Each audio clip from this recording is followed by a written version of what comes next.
Hey guys, how's it going? Hope you're doing well. My name is Crown, and today I'm going to read you some very interesting stories that I hope that you're gonna love. And now, without further ado, let's go!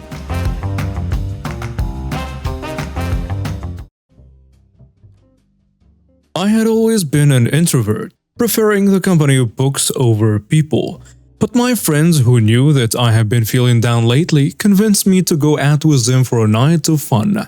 So there I was in a crowded club trying to enjoy myself despite feeling out of place. It was then that I saw her. She was talking to the bartender, but her eyes were on me. I smiled politely and turned away, hoping to avoid any unwanted attention, but she was not one to be ignored.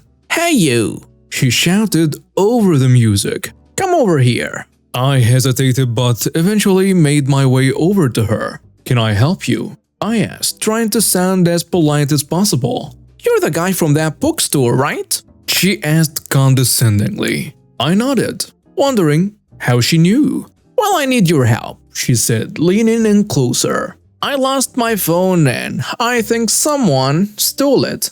Can you help me find it?" I was taken aback by her sudden change of tone, but I agreed to help. We searched the club together, but there was no sign of her phone. As we were leaving, she turned to me and said, "You know what? I can't shake off the feeling that it was you who stole the phone. You probably just wanted to get my number." I was shocked by her accusation and tried to explain that I had nothing to do with this, but she wouldn't listen. "I'm going to make sure you pay for this," she hissed before going away. I thought that was the end of it, but the next day I received a call from the police. They said that I was being accused of stealing her phone and that I needed to come in for questioning. I couldn't believe it. How could she accuse me of something I didn't do? I was angry, but I knew that I had to keep my cool if I wanted to clear my name. At the station, I was interrogated by a detective who seemed to be on her side. "We have evidence that you were the last person seen with her phone," he said, showing me a blurry video. "That's not me. I have nothing to do with this." He didn't believe me and kept pushing until I finally lost my patience. "I am not going to sit here and be accused of something I didn't do," I yelled, standing up from my chair. And that's when she walked in. The entitled woman who accused me of stealing her phone was there, smirking at me. "I knew you would lose your temper." Then she said to the detective, "That's proof that he's guilty, right?" I was seething with anger, but I knew I had to keep my cool. "I'm not guilty, and I can prove it," I said, pulling out my own phone. I have a video of her leaving the club with her phone in her hand. Before I went into the police station, I decided to visit the club I was at the other night. I looked for the manager of the place, explained the situation to him, and he agreed to pull out the security footage and find out what happened. Clearly, after we were done searching for her phone that night, and after we went our separate ways, she went back to her table, picked up her purse, kept looking inside of it, and eventually found her stolen phone inside of it. She took it outside and was waving it around to her friends.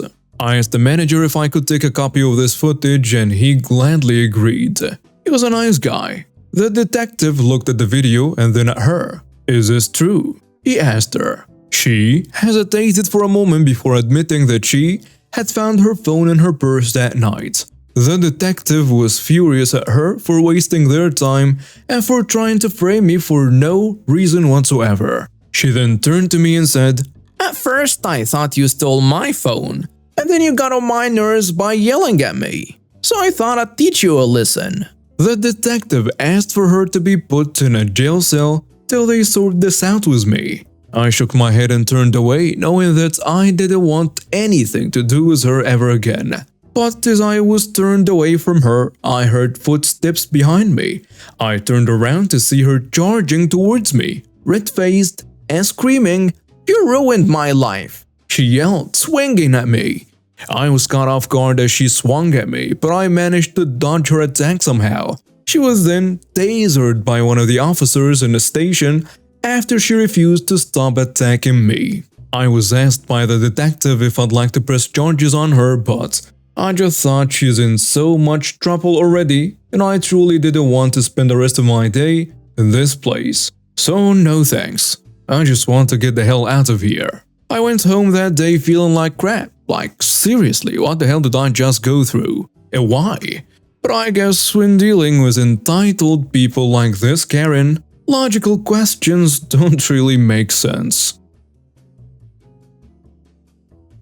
4 years ago now, when I was 24, my mom died of breast cancer. And as both my grandmothers had also died of it, I saw a specialist for a screening. I found out I had some cells in one of my breasts that could have turned cancerous at any given moment. I was told I had a few options. I could have regular screenings every 3 or 4 months until it does develop into cancer. I was told the risk of the cells becoming cancerous was very high due to family history, but it could also potentially never could turn, so I'd just be getting these screenings for no reason. I could get a single mastectomy on a breast with the bad cells, but they would need to keep an eye on the other one, so I'd still need regular checkups for the other breast. I could get a bilateral mastectomy and remove all of my breast tissue, basically eliminating the risk, and I went for the bilateral mastectomy. It was admittedly the most drastic option, but after seeing what cancer did to my mom and grandmothers, I didn't want to risk it. I was warned about scarring but told it should be fairly minor. It wasn't, and I was left with 2 huge pink jagged scars on either side of my chest, each about an inch long and a half an inch wide, and it caused me to go into a severe depression. It got to the stage of me not even leaving my flat because I didn't want people to see me, throwing out my mirrors and getting physically sick looking at myself. I went to a therapist who suggested a plastic surgeon. The therapist said they would never normally do that, but it was clearly something I was struggling with and I might never get over it, and the therapist could see why I struggled with it. Although I'll admit the therapist did send me to ask about scar reduction. The plastic surgeon suggested a cream, a laser, or implants. The cream didn't work, and the laser was both expensive and risky, so I went with the implants. My natural boobs were an F cup, so I went with a slightly smaller double D. Since then, my mental health has improved, and I feel a lot better about the way I look. My confidence has gone up, as has my self-esteem. I know I shouldn't put so much into my appearance, but I wasn't exaggerating about these scars. Huge, bright pink, jagged, raised, just really awful to look at. And I hated seeing myself. They are now nicely hidden away, and you can barely feel them. In the present day, I'm 28 years old and working in an office. I'm doing a lot better than I was. My coworker Jill found out I'd had a boob job, but not about the cancer thing. When myself and my friend from years before the mastectomy were planning a holiday, and she made a joke about me going on a plane with my implants, and Jill overheard it. By the end of the day, the entire office knew I'd had a boob job, but not why, and half a dozen people confirmed Jill had told him. Over the next few months, Jill made many jokes and comments about my chest to co-workers when I was in earshot. At one point saying I had more plastic than Barbie, and calling me fake in 2 ways. I didn't hear this one myself, but a friend in the office told me that Jill had at one point referred to me as a sack of silicone. I don't know what her problem was exactly, but at one point she mentioned the NHS, so I assume Jill thought that I got my implants done for free on taxpayer money. I got the mastectomy on NHS but gone private for therapy and implants. I asked her to stop more than once, but unfortunately the places I talked to her were places like the lift and the women's bathroom, where there weren't any cameras, and Jill just kept making comments no matter how often I asked her not to. I wouldn't say it was every single day, but I heard at least 3 comments per week for 3 months. I hit my breaking point when me, Jill, and a few other co-workers were having lunch. I referred to something as being shallow, and Jill said, "I'd know all about being shallow," while gesturing to my chest. I snapped. I said, "Do you know why I have these? A few years ago, the doctors found potentially cancerous cells in my breast tissue. I was advised to get a mastectomy and was left with huge, ugly scars on my chest. I went to see a therapist who sent me to a cosmetic surgeon who advised me to get implants to hide the scars. And I did just so I could look at myself in the mirror without crying. So maybe next time you want to judge someone for having cosmetic surgery, you should ask them why they had it first. And feeling like that was a mic drop moment, I picked up my food and I left. For the rest of the day, I had about 1/3 of my office come up to me and offer support, and the rest tell me that Jill was just joking around and I was being a witch.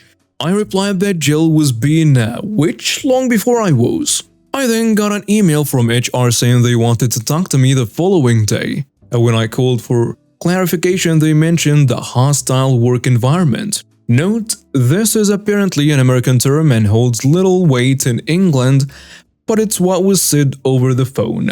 I knew the person who signed off the email and I'd spoken to.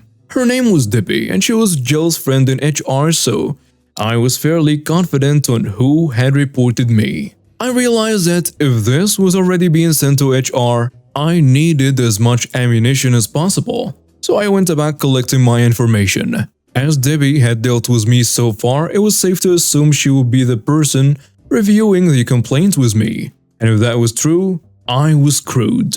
However, I vaguely remembered the section of complaints that was in my contract when I first signed with the company. I flicked through the contract and there was a part in the complaints section that said I was contractually allowed to request a change of reviewer if I felt my allocated reviewer was biased. It was called an impartial overseer. I photocopied the page and highlighted that part. Then, I messaged the people who had offered their support over Facebook and said basically, HR have asked to see me. Do any of you remember Jill insulting me to your face, and are you willing to write and sign something saying what you heard and when? Not everyone was willing to help, as Jill is somewhat feared in the office due to her befriending HR and management, but about 20 people were willing to help me. I guessed roughly when I'd asked Jill to stop previously, the 4 asks over the last few months. Some timings were easy to guess as they had happened on my break or when I'd first arrived at work, and I wrote them all down along with a rough time of when the lunchroom confrontation happened and a list of names of who was there for the lunchroom confrontation. I got to work slightly early in the morning. I went round everyone who had messaged me, and most of them managed to give me a printed and signed letter. Some didn't manage to write one, but no big deal. This isn't exact words as there is 16 letters to sum up here, but the gist was, my name is X, I work with Jill last name, and OP. On X date at X time approximately, I spoke with Jill, during which she referred to OP as quoted insult, and I felt this was inappropriate as it directly related to OP's appearance, and I'm willing to go on record further to establish that Jill has been discussing OP in the workplace in the same manner for 3 months now, causing me discomfort and creating what I feel is a hostile work environment. Signed, their name. I wound up with about 16 letters, all from different people, and one of them was in the lunchroom for my conversation with Jill. Some even had bullet-pointed lists of everything Jill had said to them about me or other people. As it turns out, Jill has issues with a lot of people's appearances. She apparently made comments about one co-worker's weight and something anti-Semitic about a different co-worker's nose, all of which were put in these letters. There are about 45 people in the office, so while 16 wasn't a majority, it's still a decent amount. The letters weren't hugely long. Most were only a paragraph, but they had all the necessary information. I was asked to come to HR at 10 a.m. I took the letters from co-workers, the photocopy of the page in my contract, and my dates and times in a little folder with me. I got there and Debbie was the one overseeing the interview. She got up from her desk ready to lead me into another room. I immediately turned to the other HR worker that was currently there and said, "So is my meeting with you then?" Debbie said, "No, you're with me." I replied that this wouldn't sit well with me, as my contract states I have a right to an impartial overseer. And as I said this, I took the contract page out of my folder. Debbie read it. I wouldn't let her take the paper when there was a shredder so close by, and said she could be impartial. I replied that I really didn't mean to be a pain, but I had it on good authority that the person on the other end of this complaint is her friend, and my contract does say I'm allowed an impartial overseer. Debbie stomped off to get supervisor. Supervisor asks how I know she can be impartial, and I tell him that I have it on good authority that Jill, who was on the other end of this complaint, is a close friend of Debbie. He asked Debbie if this was true, to which she only replied, "I can be impartial." The supervisor took a deep breath, asked the other HR rep to come with me, and the four of us all went to review the complaint. I thanked him for being so accommodating. I was worried I'd annoyed them. Debbie took out the complaint, and all three of them went through it with me. Debbie looked homicidal the whole time the interview was happening, as she had clearly anticipated firing me, or at least recommending me being fired. The interview went something like this. It took like over half an hour, and they kept asking me the same questions but phrased different ways. So this is a really drastically condensed version. Question: you said outside that you think Jill reported you. Why is this? Jill has had an issue with me for about 3 months now. Why didn't you come to us when you realized Jill had an issue? Well, I had no issue with her. What issue does Jill have with you? 4 years ago, a specialist identified potentially cancerous cells in my breast tissue. I had surgery to remove my breast tissue, thereby removing the cells and the risk. After the surgery, I was left with large scars on my chest. I went to a therapist for low self-esteem and depression. The therapist suggested a plastic surgeon who suggested breast implants to cover my scars. All of this is in my medical history, which you have a copy of in my file, and my full permission to review. Jill found out about how my breast implants but did not know about the cancer. Jill had a problem with my breast implants and decided to communicate this problem to our co-workers. Why do you feel this is true? Here is 16 signed statements, all from different co-workers, all testifying that Jill told the entire office I'd had breast implants on the day she found out, and has since made comments about these implants frequently. They have quotes of what Jill said to them about it, and rough dates and times. Rough dates and times? No one knew this would be escalated to such an extent, so no one really took notes, as and when it happened. What event or events do you think directly led to this complaint of harassment? For me, harassment began when Jill told everyone about my breast implants without my consent. But as to the complaint placed against me, it will probably be what happened at about yesterday in the lunchroom.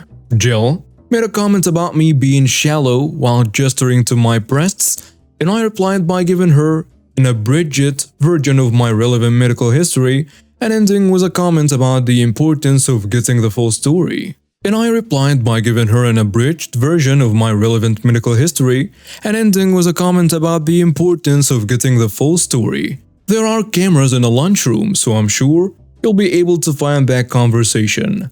I'll admit I could have handled the situation better, but after 3 months I felt I had to put my foot down. Here is a list of names of people who were also present. There were 6 people at the table, including myself and Jill. One of these people is also in those letters and has written their account of the conversation and signed it. Had you had a conversation with Jill prior to this regarding her comments about you? Several, spaced out over the last 3 months. Each time I communicated to her that I felt uncomfortable and upset with these comments she was making.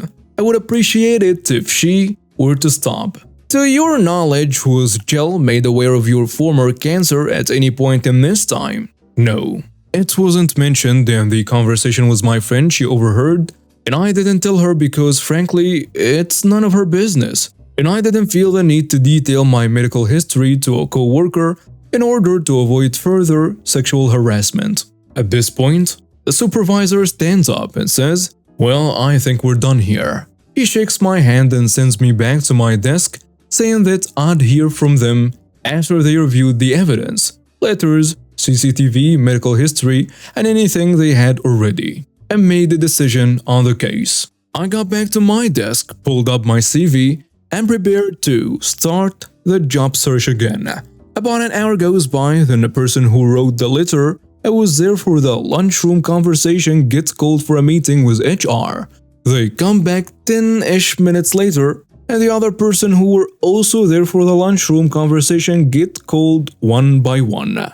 And the other people who were also there for the lunchroom conversation get called one by one, except Jill. All of them are gone for about 10 minutes, then come back, find a co-worker and say that HR wants to see them. Then the people who wrote letters but weren't there yesterday are also called one by one, and are each gone for about 10 minutes each. Some longer, some shorter. By about 3:30 it looks like everyone who wrote a letter or was there in the lunchroom has been interviewed. Then finally Jill gets called in. She's gone for about 30 minutes and comes back fuming. She glares at me while I work but I ignore her. 4:30-ish, Jill gets called into HR again.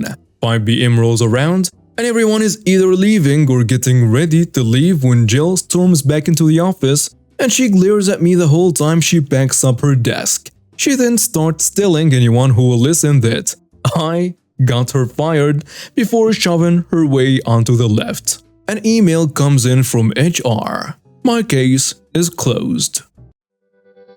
And now we have reached the end of today's stories. Thank you for watching and see you next time.